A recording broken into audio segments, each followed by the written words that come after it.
ములుగు జిల్లా ఏటూరు నాగారం మండలం చెల్పాక అటవీ ప్రాంతంలో ఎన్కౌంటర్ జరిగింది. భద్రతా దళాలు మావోయిస్టులకు మధ్య జరిగిన కాల్పుల్లో 7 మావోయిస్టులు మృతి చెందారు. పోలీసులు ఘటనా స్థలిలో భారీగా ఆయుధాలను స్వాధీనం చేసుకున్నారు. ఇక ఇందుకు సంబంధించిన మరింత సమాచారాన్ని మా ప్రతినిధి రవిచంద్రన్ అడిగి తెలుసుకుందాం. రవిచంద్ర, చెప్పండి, ఎన్కౌంటర్ ఎప్పుడు జరిగింది? ఎన్కౌంటర్ ఉదయం 5:30 గంటల సమయంలో ములుగు జిల్లా ఏటూరు నాగారం చెల్పాక అటవీ ప్రాంతంలో జరిగింది. కూంబింగ్ దళాలకు గ్రౌండ్స్ బలగాలకు కూంబింగ్ చేస్తుండగా భద్రు దళం ఎదురయ్యారు. ఈ క్రమంలో పరస్పరం కాల్పులు జరిగాయి. ఇందులో ఇల్లందు నర్సంపేట ఏరియా కమిటీ కార్యదర్శి భద్రు అలియాస్ పాపన్న దళం పూర్తిగా హతమైనట్టుగా పోలీసులు చెప్తున్నారు. అయితే ఇంకా వీరి పెద్ద నుంచి భారీగా కూడా ఆయుధాలను స్వాధీనం చేస్తున్నారు. 2 AK-47లు ఇతర ఆయుధ సామగ్రిని స్వాధీనం చేస్తున్నారు. ఈ ఉదయం 5:30 గంటల సమీపంలో కూంబింగ్ చేస్తున్న దళాలకు వీరంతా కూడా ఎదురయ్యారు. పరస్పరం కాల్పుల్లో ఈ ఘటన చోటు చేసుకుంది. ములుగు జిల్లాలో ఇటీవల కాలంలో కూడా ఇంత భారీగా ఎన్కౌంటర్ జరగడం ఇదే ప్రథమం. చెల్పాక అటవీ సమీపంలో తారసపడినటువంటి మావోయిస్టులపై పోలీసులు పరస్పరం ఎదురు కాల్పులో ఈ ఘటన చోటు చేస్తుంది. ఘటనా స్థలానికి కాసేపట్లో జిల్లా ఎస్పీ సందర్శించనున్నారు. అలాగే అక్కడికి ములుగు ఏరియా ఆసుపత్రికి మృతదేహాలను కూడా తీసుకొచ్చే అవకాశాలు ఉన్నాయి.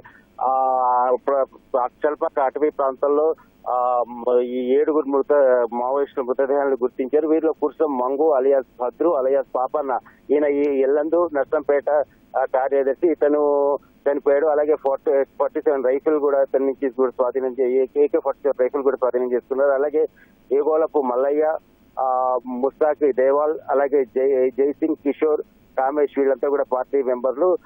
మొత్తం 7 ఈ ఎదురు కాల్పులో చనిపోయారు.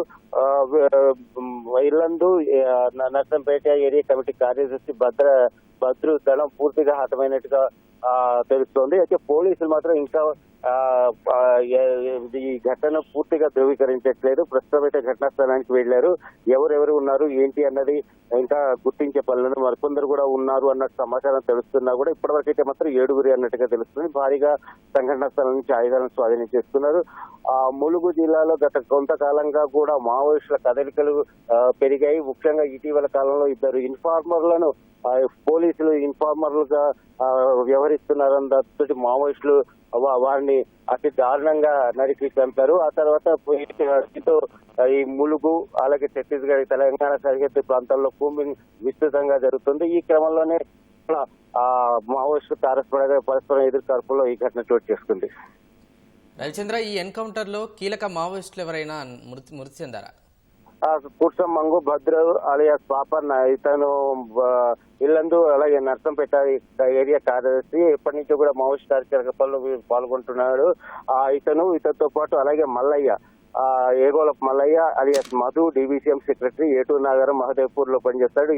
వీరిద్దరి వద్ద నుంచి కూడా వీరిద్దరు చాలా కీలకమైన నేతలు. వీరిద్దరి వద్ద నుంచి కూడా AK-47 ఇతర రైఫిళ్లు కూడా స్వాధీనం చేస్తున్నారు. వీరితో పాటు మహిళా మావోయిస్టు కూడా జమున కూడా మృతి చెందినట్టుగా తెలుస్తుంది. అలాగే దేవాల్, అలాగే జైసింగ్ కిషోర్ కామేష్, వీళ్ళంతా కూడా ఈ భద్రు దళం అనుచరులు. వీరంతా కూడా హతమైన పూర్తిగా మొత్తం భద్రు దళం పూర్తిగా హతమైనట్టుగా తెలుస్తోంది. రైట్, ధన్యవాదాలు రవిచంద్ర.